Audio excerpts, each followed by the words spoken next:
దావీదు ఇప్పుడు రాజుగా స్థిరపడ్డాడో, సుమారు 20 సంవత్సరాలు పరిపాలన కాలం గడిచిపోయింది. దావీదును దేవుడు అంతకంతకు వర్ధిల్లింప చేశాడు, హెచ్చించాడు, దీవించాడు. కాబట్టి ఇప్పుడు దావీదు స్థిరపడిన తరువాత దావీదు మనస్సంతా కూడా ఎవరి చుట్టూ తిరిగిందో తెలుసా చెప్పండి? దేవుని చుట్టూ తిరిగింది. ఒకప్పుడు పాలేరుని కదా, ఒకప్పుడు పశువుల కాపరిని కదా, ఎండనక వాననక చల్లనక ఆ చెట్ల నీటిలో కూర్చున్నోని కదా. అలాంటి పశువుల కాపరిని ఈ దేశాన్నే పరిపాలించే మహాభాగ్యం దేవుడు నాకు ఇచ్చాడంటే, నాకు దేవుడు శ్రేష్టమైంది ఇచ్చాడు అని ఆలోచిస్తూ దేవుని మీద తన మనసు దేవుని మీదకి మళ్ళినప్పుడు తనకు అర్థమైన సత్యం ఏమిటంటే, నేనేమిటే సరంబి వేసినటువంటి ఇంత చక్కని దేవదారు బ్రాండుతో నిర్మించబడిన ప్యాలెస్లో ఉండడం ఏమిటి, నా దేవుని మందిరమేమో గుడారంలో ఉండడం ఏమిటి, నా దేవుని సన్నిధికి సాదృశ్యమైన మందసము గుడారంలో ఉండటం ఏమిటి, నేనేమో బిల్డింగ్లో ఉండటం ఏమిటి, ఇది సరైన విధానం కాదో. పశువుల కాపరిగా ఉన్న నన్ను దేవుడు పరిపాలించేవాడిగా చేశాడు.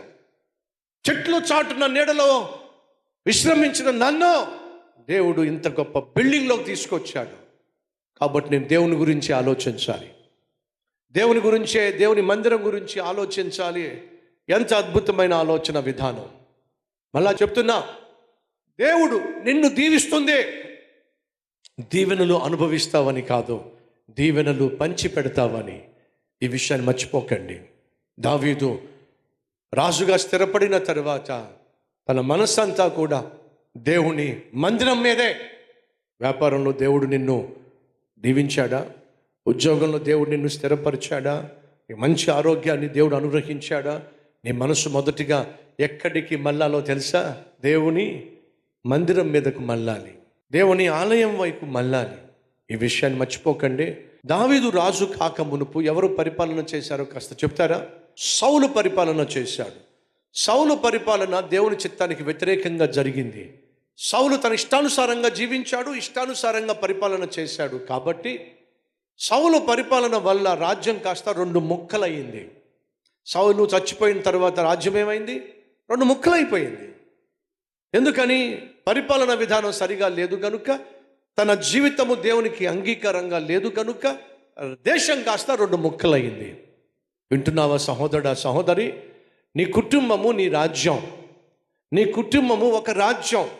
ఆ రాజ్యానికి నువ్వే రాజువే, ఆ రాజ్యానికి నువ్వే రాణివి. నీ ఇల్లు అనేటటువంటి రాజ్యం ఆత్మీయంగా ఉండాలంటే, సఖ్యత కలిగి ఉండాలంటే, సమాధానం కలిగి ఉండాలంటే, సకల ఆశీర్వాదాలు అనుభవించాలంటే, సౌభాగ్యంతో నిండాలి అని అంటే, ఇంటికి యజమానిమైన భర్త నువ్వో దేవునికి లోబడేవాడిగా ఉండాలి, దేవుని మాట వినేవాడిగా ఉండాలి, దేవునికి ఇష్టడిగా నువ్వు జీవించాలి. ఇంటిని పరిపాలించే అధికారం దేవుడు భర్తకిస్తే, ఇంటిని నిర్మించేటటువంటి అవకాశం దేవుడు స్త్రీకి ఇచ్చాడు. ఇంటికి దీపం ఇల్లాలు అని చెప్తున్నాం. జ్ఞానము కలిగిన స్త్రీ ఏం చేస్తుందట? తన ఇంటిని నిర్మించుకుంటుంది అని బైబిల్ సెలవిస్తుంది. నువ్వు జ్ఞానం కలిగిన స్త్రీ అయితే నీ మనస్సు నీ ఇంటి మీద ఉండాలి, బట్టల మీద కాదు. నీ మనస్సు నీ ఇంటి మీద, నీ బిడ్డల మీద ఉండాలి. అంతేకాదు సోకు మీద, సౌఖ్యం మీద కానే కాదు. ఈరోజు ఆడవాళ్ళు సోకును కోరుకుంటున్నారు, సుఖాన్ని కోరుకుంటున్నారు, వస్త్రాల కోసం తాపత్రయపడుతున్నారు, అందంగా ఉండాలని ఆశపడుతున్నారు. కానీ తన కుటుంబాన్ని కట్టుకోవాలి, ఆత్మీయంగా తన బిడ్డలను పెంచుకోవాలనే శ్రద్ధ రోజు రోజుకు తరిగిపోతుంది. భర్తలేమో వాళ్ళేదో సరదాగా ఉండాలి, వాళ్ళేదో సంతోషంగా ఉండాలి, వాళ్ళేదో స్నేహితులతో తిరిగి తందనాలు ఆడాలి అని చెప్పేసి తాగడానికో తిరగడానికో డబ్బులు తగలేస్తున్నారు. కానీ నాకంటూ ఒక కుటుంబం ఉంది, నా మీద ఆధారపడిన భార్య ఉంది, బిడ్డలు ఉన్నారు, వారి భవిష్యత్తు నా మీద ఆధారపడి ఉందనేటటువంటి బాధ్యతను మర్చిపోతున్నారు.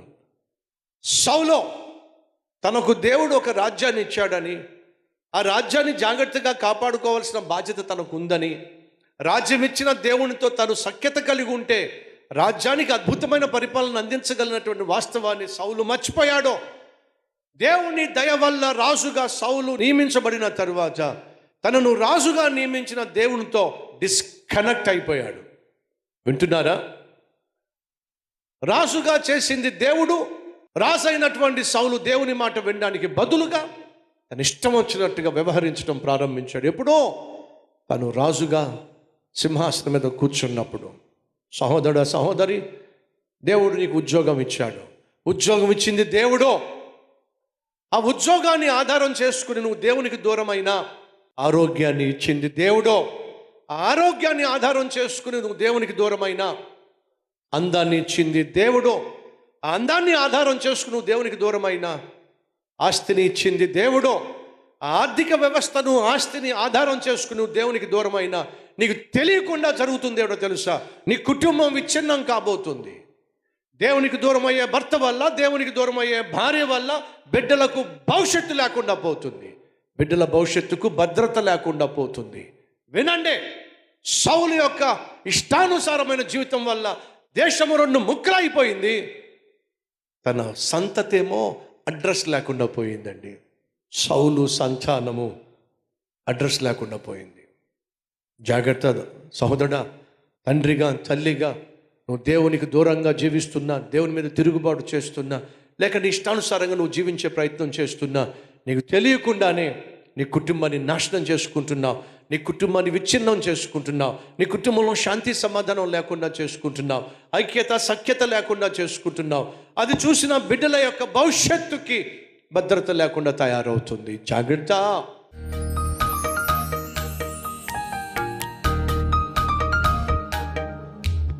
మహాపరిశుద్ధుడు అయిన ప్రేమ కలిగిన తండ్రి, శ్రేష్టమైనటువంటి నీ సందేశం ద్వారా మమ్మల్ని అందరినీ దర్శించి మాతో మాట్లాడి మీ నామాన్ని ఘనపరుచుకున్నందుకు వందనాలు. అయ్యా, దావీదు జీవితంలో ఎప్పుడు ఎన్నడూ ఎక్కడ వినని సందేశాలు మీరు మాకు వినిపిస్తున్నారు. ఈ సందేశ సారాంశం మా జీవితాలను బహుగా ప్రభావితం చేస్తుంది. విత్తబడిన ఈ వాక్యం మా జీవితంలో ఫలించులాగిన సహాయం చేయమని, ఈ వారమంతా మాకు తోడుగా ఉండమని యేసయ్య పేరట వేడుకుంటున్నాం తండ్రి. ఆమేన్.